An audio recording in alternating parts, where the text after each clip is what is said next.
Hello everyone, welcome to Originative Science. Today we are going to discuss NCERT class 7th chapter number 4, that is heat. Okay, before we have discussed about heat, temperature, thermometer and types of thermometer, that is clinical and laboratory thermometer. Now in this video we are going to discuss about transfer of heat. So let's start. So the transfer of heat is always occur from hotter object to a colder object. Like see, there is a pan. Okay, there is a container.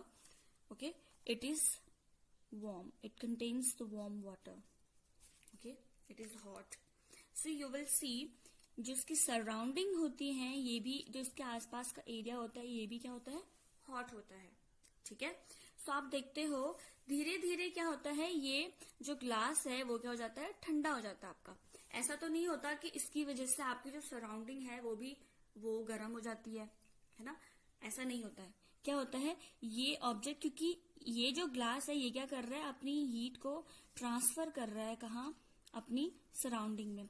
क्योंकि हमेशा heat जो flow करती है वो कहां से करती है, हीट फ्लो करती है हमारे हॉटर ऑब्जेक्ट से कोल्डर ऑब्जेक्ट की तरफ. ठीक है. So that is your transfer of heat. Okay, got it. समझ में आया कि the heat flows from a hotter object to the colder object. So आप इसमें समझ सकते हो कि ये जो ग्लास है आपका, this is your hotter object, और यहां से क्या हो रही है, हीट फ्लो हो रही है आपकी कहाँ, आपकी सराउंडिंग में. क्योंकि सराउंडिंग क्या, आपकी सराउंडिंग तो गर्म नहीं है, सराउंडिंग क्या आपकी कूल है, ठंडी है. तो इसकी वजह से क्या हो जाता है, जो हमारा हीट का फ्लो होगा वो कहाँ से होगा, हमारी हॉटर ऑब्जेक्ट से कोल्डर ऑब्जेक्ट की तरफ को होगा. ठीक है.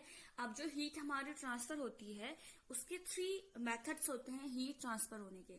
सो फर्स्ट होता है आपका conduction, second convection, and the third one is radiation. Okay, so first we will discuss about conduction. So what is conduction? Conduction, the process by which heat is transferred from the hotter end to the colder end of the object is known as conduction. Conduction में क्या होता है कि जो heat transfer होती है आपके कहाँ से, हॉटर एंड से कोल्डर एंड में. अब आप इस पे देखिए, हमने क्या किया, यू विल सी हियर, एक आपकी कोई रॉड है, आपने एक रॉड ले लिया. ठीक है. इसको आप क्या कर रहे हैं, आपने इसे हीट किया, आपने इसके ऊपर कैंडल के आपने यहाँ पे क्या कर दिया, वैक्स लगा लिया. ठीक है. अब आप इसे हीट कर रहे हो तो यू विल सी कि ये जो हीट है, आप उसको तो यहाँ पे हीट करो, लेकिन ये हीट क्या होगी, यहाँ से ट्रांसफर होती रहेगी. ठीक है. क्योंकि ये आपका क्या है, हॉटर एंड है, और ये आपका क्या है, कोल्डर एंड है. तो हीट क्या हो रही है, यहां से यहां ट्रांसफर हो रही है. ठीक है. दैट इज योर कंडक्शन, कि ये क्या हो रहा है, आपका हीट का ट्रांसफर हो रहा है. अब आप देखोगे जैसे आप इस एंड को हीट करोगे तो ये हीट धीरे धीरे यहाँ पास होगी, तो यहाँ पर जो ये क्या है, आपने पे वैक्स लगाया है, ये क्या हो गया, मेल्ट होना स्टार्ट हो जाएगा. ठीक है. ये मेल्ट होना स्टार्ट हो जाएगा. धीरे धीरे ये हीट जो है यहाँ ट्रांसफर होगी, यहाँ पर भी जो वैक्स लगा है वो भी क्या हो जाएगा, मेल्ट होना स्टार्ट हो जाएगा. ठीक है. अगर आप इसे टच करके देखोगे तो you will feel the hotness. ठीक है. तो इसका मतलब ये क्या हो रहा है, हीट ट्रांसफर हो रही है. ठीक है. और जो कंडक्शन है, कंडक्शन हमेशा किसमें होता है, सॉलिड ऑब्जेक्ट्स में होता है. कंडक्शन किसमें होता है, सॉलिड ऑब्जेक्ट्स में होता है. कंडक्शन में क्या होता है, हीट फ्लो होती है hotter end to colder end. ठीक है. अब जो मटेरियल हीट को पास करते हैं उन्हें हम क्या बोलते हैं, कंडक्टर बोलते हैं. ठीक है. क्या बोलते हैं उन्हें, हम कंडक्टर बोलते हैं. The material which allow heat to pass through them easily are conductors. Examples like your metals, okay, copper, iron, aluminum, all these are the conductors of heat. And the objects which do not allow heat to pass through them, they are insulator. ठीक है. उन्हें हम क्या बोलते हैं, insulator बोलते हैं. जैसे plastic and wood are your insulators. Okay, got it. अब हम डिस्कस करेंगे कन्वेक्शन के बारे में। कन्वेक्शन क्या है? Convection is a transfer of heat from one part of a liquid और a gas to another by movements of particles. मतलब जो आपका क्या है, लिक्विड और गैस में जो ट्रांसफर होता है, ट्रांसमिशन होता है हीट का, वो कैसे होता है? By the movement of particles, particles के मूवमेंट से होता है। अब हम जैसे डिस्कस करते हैं, आप देखिए दिस इज योर डायग्राम। अब हम इस डायग्राम की हेल्प से आपका कन्वेक्शन समझेंगे। दिस इज योर आपका ही कोई, हमने एक बॉटम, राउंड बॉटम फ्लास्क ले लिया है। ओके, अब हम इसको हीट करना, जैसे हम इसे हीट देंगे, फ्लेम देंगे, this is your source of heat. Okay, अब हम इसे हीट देंगे तो ये जो इसके पास का जो वाटर है हीट के पास, ये क्या हो जाएगा? हीट होना स्टार्ट हो जाएगा। जैसे ये हीट होगा ये ऊपर राइज हो जाएगा, ठीक है, ये राइज हो जाएगा ऊपर, ठीक है। अब भी जब ये राइज होगा तो इसकी स्पेस लेने के लिए यहाँ साइड से जो कोल्ड एयर है वो आपका नीचे आ जाएगा, ठीक है। इसकी स्पेस लेने के लिए कौन आ जाएगा? Cold air, sorry cold water क्या हो जाएगा? इसकी स्पेस लेने के लिए यहाँ पे आ जाएगी, ठीक है। तो जब ये कोल्ड वाटर यहाँ आएगा ये भी वार्म हो जाएगा। जब ये वार्म होगा तो अगेन ये ऊपर उठेगा और फिर यहाँ साइड से जो कोल्ड वाटर है वो अगेन यहाँ आ जाएगा और फिर यही साइकिल क्या होगी? कंटिन्यूअसली चलती रहेगी। And this is what we call convection. और सेम यही चीज किसमें होती है? आपकी एयर में भी सेम यही चीज होती है कि जैसे आपका एक पीस ऑफ लैंड है, ठीक है, और यहाँ पे सब सनलाइट इस पे पड़ती है तो ये जो इसके आसपास की जो एयर है वो गर्म होना स्टार्ट हो जाएंगी। जब ये गर्म होंगी तो ये लाइट हो जाएंगी और जब ये लाइट होती हैं तो ये वार्म एयर क्या हो जाती है? आपकी राइज हो जाती है। वार्म एयर क्या हो जाती है? राइज हो जाती है, ठीक है। तो इसकी जब ये राइज हो गई तो इसकी स्पेस लेने के लिए यहाँ पे क्या आएंगी? आपकी कोल्ड एयर आएंगी। तो जो कोल्ड एयर होती है क्योंकि वो हैवी होती है तो वो हैवी, आपको पता है हैवी चीज हमेशा ऊपर ऊपर आती है और जो हैवी चीज होती है वो हमेशा नीचे जाती है, जो लाइट होती है वो हमेशा ऊपर जाती है। तो जो आपकी कोल्ड एयर है वो आपका हैवी है तो वो क्या हो जाएगा? आपका नीचे सिंक हो जाएगा, है ना। तो ये क्या है? आपकी कोल्ड एयर है। फिर ये कोल्ड एयर भी हीट होंगी और फिर ये भी राइज होंगी और यही प्रोसेस कंटिन्यूअसली चलती रहेंगी। तो कन्वेक्शन में क्या होता है? इस तरीके से आपका ट्रांसफर ऑफ हीट होता है। कैसे? विद पार्टिकल्स, है ना, मूवमेंट ऑफ पार्टिकल्स से क्या हो रहा है? आपका ट्रांसफर ऑफ हीट हो रहा है। अब आपका थर्ड टॉपिक बचता है, दैट इज रेडिएशन। अभी हमने जैसे कंडक्शन और कन्वेक्शन में पढ़ा, इन दोनों के लिए क्या चाहिए? आपको मीडियम चाहिए हीट के ट्रांसफर के लिए। बट आपका जो रेडिएशन है उसमें आपको किसी भी मीडियम की जरूरत नहीं है for transfer of heat. Okay, so जैसे आप देखते हो जब आप सनलाइट से जब आपको हीट मिल रही है तो you don't need any kind of medium कि सन से हमें क्या हीट के लिए कोई भी मीडियम चाहिए, है ना। हमें सन से डायरेक्टली लाइट मिल रही है, किससे? रेडिएशन के थ्रू, ठीक है। So this is an example of radiation.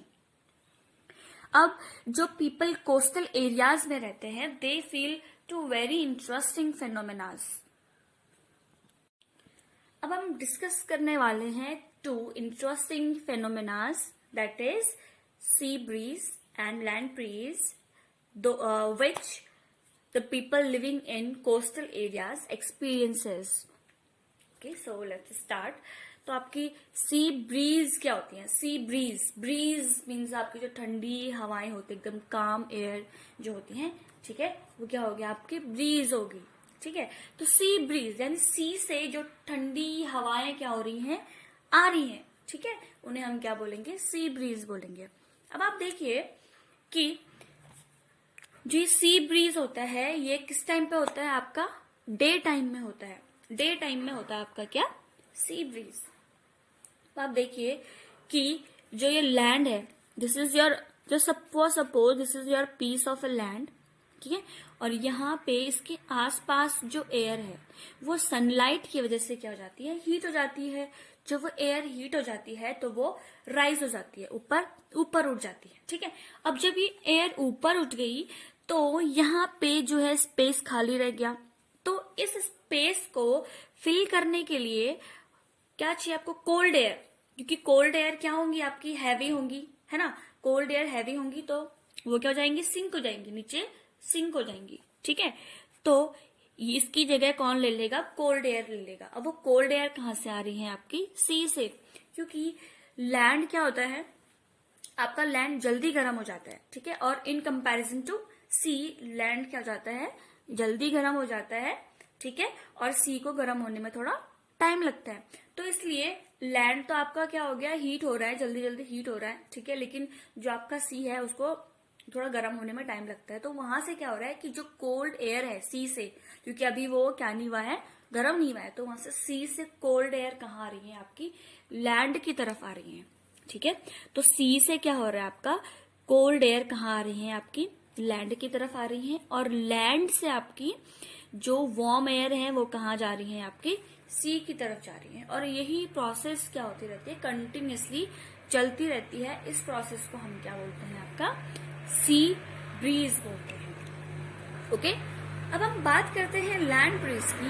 जब सी ब्रीज आपका डे में होता है तो लैंड ब्रीज कब होगा, आपके नाइट में, ठीक है। तो लैंड ब्रीज आपको मैंने बताया कि मतलब अब ठंडी हवाएं कहाँ से चल रही हैं, आपके लैंड से चल रही हैं, कहाँ को, आपके सी में। अब आप देखिए कि मैंने आपको बताया था लैंड जल्दी गर्म हो जाता है ना, और सी क्या होता है, थोड़ा लेट में गर्म होता है इन कंपैरिजन टू लैंड, ठीक है। अब आप देखिए जब लैंड जल्दी गर्म हो रहा है तो वो जल्दी ठंडा भी हो जाता है, ठीक है। और सी क्योंकि देर में गर्म होता है तो उसको ठंडा होने में भी टाइम लगता है। तो अभी सी के पास क्या है, गर्म हवाएं। अब क्या करेगा, सी बदला लेगा, है ना। सी क्या करेगा, जो गर्म हवाएं हैं, अपनी जो गर्म हवाएं हैं वो कहाँ सेंड करेगा, आपके लैंड में। सी क्या करेगा, अपनी जो वार्म एयर है वो कहाँ सेंड करेगा, आपके लैंड में। और लैंड से क्या होंगी, जो ठंडी हवाएं हैं वो कहाँ जाएंगी, आपके सी की तरफ जाएंगी, ठीक है। और इस प्रोसेस को हम क्या बोलते हैं, आपका लैंड ब्रीज बोलते हैं। क्या बोलते हैं, लैंड ब्रीज, है ना, सिंपल, ओके। सो अब हम डिस्कस करते हैं आपके kinds of clothes we wear in summer, कि हम समर में किस टाइप के क्लोथ्स पहनते हैं और विंटर में किस टाइप के क्लोथ्स पहनते हैं। तो वी ऑल नो दैट कि हम समर में obviously light colour and cotton clothes को प्रिफर करते हैं। क्यों, क्योंकि जो लाइट कलर क्लोथ्स होते हैं और कॉटन क्लोथ्स होते हैं, जो कॉटन क्लोथ्स होते हैं बेसिकली वो क्या करते हैं, स्वेट को एब्जॉर्ब कर लेते हैं और उससे हमें क्या फील होता है, बिल्कुल वी फील कूल, है ना। सेम वैसे ही जैसे आपको पसीना आ रहा हो, जब आप फैन चलाते हो तो वो स्वेट क्या हो जाता है, एब्जॉर्ब हो जाता है और हमें क्या लगता है, बिल्कुल ठंडा फील होता है। तो सेम कॉटन क्लोथ जो है बिल्कुल वही काम करते हैं, आपके स्वेट को एब्जॉर्ब कर लेते हैं और उससे हम क्या करते हैं, कूल फील करते हैं, ठीक है। और जो लाइट कलर क्लोथ्स होते हैं वो क्या करते हैं, सन की लाइट को रिफ्लेक्ट करते हैं, मैक्सिमम लाइट को रिफ्लेक्ट कर लेते हैं और then we feel comfortable wearing cotton clothes and light color clothes in summer. And in winters, we wear dark color clothes because dark color absorb heat and therefore we feel comfortable with dark color clothes in winter. That is a very basic principle behind wearing dark color clothes in winter and light color clothes in summer. Okay, hope you got it. Now we will discuss that why do we wear woolen clothes in winter and how they keep us warm in winter. So see, in winter we use woolen clothes. Wool is a poor conductor of heat. आप देखते हो wool क्या है, आपका एक poor conductor of heat होता है।